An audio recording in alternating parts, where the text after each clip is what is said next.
William Shakespeare once said, "It is not in the stars to hold our destiny. What then controls destiny? It is ourselves." I was a girl with a dream as big as the blue open sky that I saw as I grazed the cattle. Born in rural village in a country then known as Rhodesia, where the system did not provide much of an education, and rural people felt the disparities that come with illiteracy. Unfortunately, it was a double-edged sword for the rural girls and women. It was also a time when poverty and cultural norms dictated that girls marry young, had babies when they were children themselves, and lived in the darkness of illiteracy. So that shaped the generations before me. That was the story of my great-grandmother, the story of my grandmother, the story of my mother. Women who had married young before they defined the life they wanted for themselves.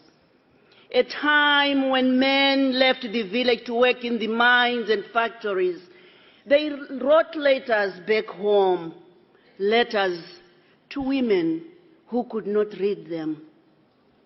One day, my Aunt Chida asked me to accompany her to find someone who could read a letter for her. We found a young man seated by the river, a place where women gather to fetch water. By the time we returned back home, everybody in the village knew the contents of her letter. This profoundly affected me and made me swear that no one was ever going to read my letter. I was determined to right the wrongs of these generations and tear down barriers for girls and women. I had a dream for an education. Under the shade of a musasa tree, deep in secrecy, my brother taught me how to read and write, and a light began to shine on my destiny. I went to school briefly. Unfortunately, I married young. By 18 years of age, I had 3 children without a high school diploma. I was a child myself. And that might have been the end of my story, but it wasn't. I never gave up on education. Several years later, pregnant with my 4th child, a woman from Heifer International, Jola, came to my village. She asked me, "What are your goals in life? What are your hopes?" No one had ever asked me that before.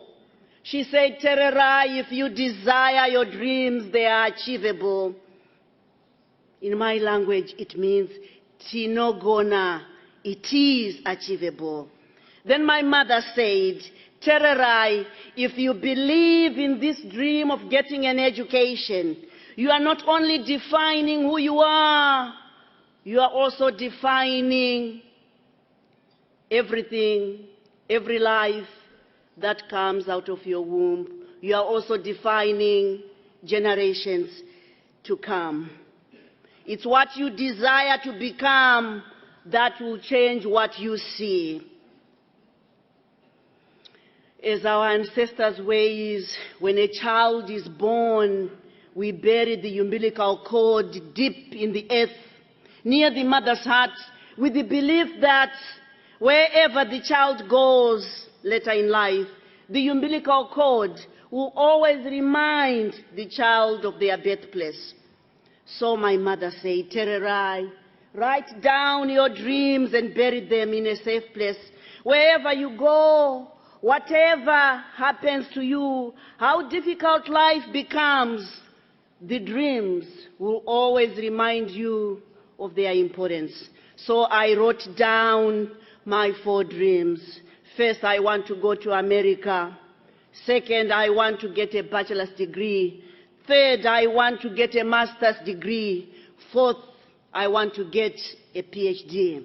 I was ready to bury my dreams. Then my mother said, your dreams will have greater meaning if they are connected to your own community. Your dreams will have greater meaning.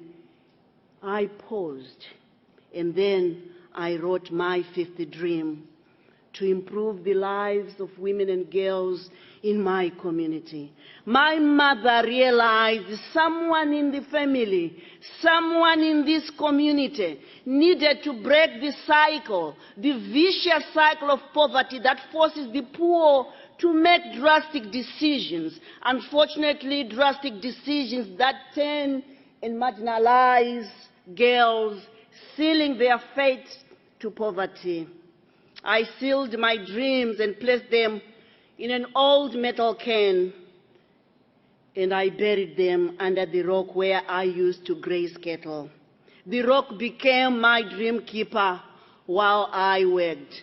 Almost 20 years later, from the very day I buried my dreams, I achieved my PhD. I remember walking to the podium to receive that paper. I felt like a lawyer who had rested her case to the world. If we give opportunities to those who are marginalized and torn down by social ills of our time, we can make this world a better place. If we only believe in their aspirations, if we only believe in their dreams, if we give them opportunity. Now I have the PhD. But how on earth was I going to fulfill my fifth dream, the dream of giving back to my community, without a penny to my name, but determination to architect a new way of life for my village? I was willing to sell T-shirts to rebuild a school. And I even had a name for that T-shirt, Tinogona. It is achievable. But I only sold 20 T-shirts, and only to my friends. Then I got a phone call, the most important phone call of my life, a call from Oprah Winfrey. And she gave $1.5 million to build the school. Brick by brick, with the help of the Ministry of Education of Zimbabwe, the Rural District Council, the teachers, the parents, the community, Save the Children, and my hero Oprah Winfrey, the power of many changed the tide. As I stand here in front of you, we have completed that school. Nearly 4,000 children receive quality education and getting an early start on learning. 125 teachers have been trained, and the children are no longer sitting in a classroom where the ceiling opened to the blue sky.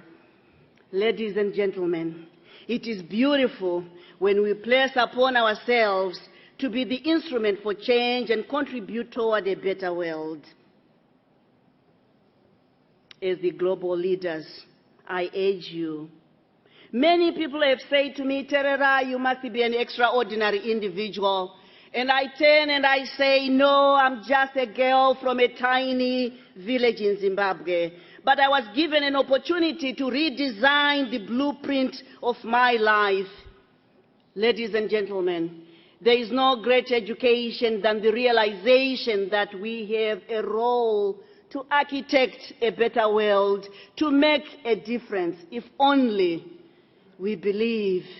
You are the architects for a better world. You are the leaders who hold the power. You can open doors for millions of African girls and boys. You can open doors for millions of individuals. You hold the power to give Africa the tools to build a better life. There is potential in the world. There is potential in developing countries. What we lack is opportunities. What we lack is opportunities. Would you mind to repeat and say Tinogona? Tinogona. It is achievable. Thank you.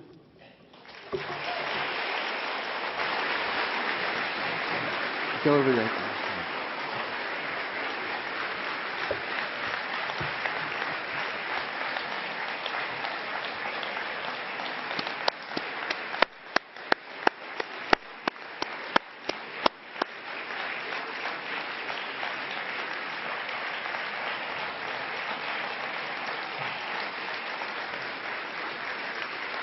I think we need to stand up and give her a note of appreciation. Thank you.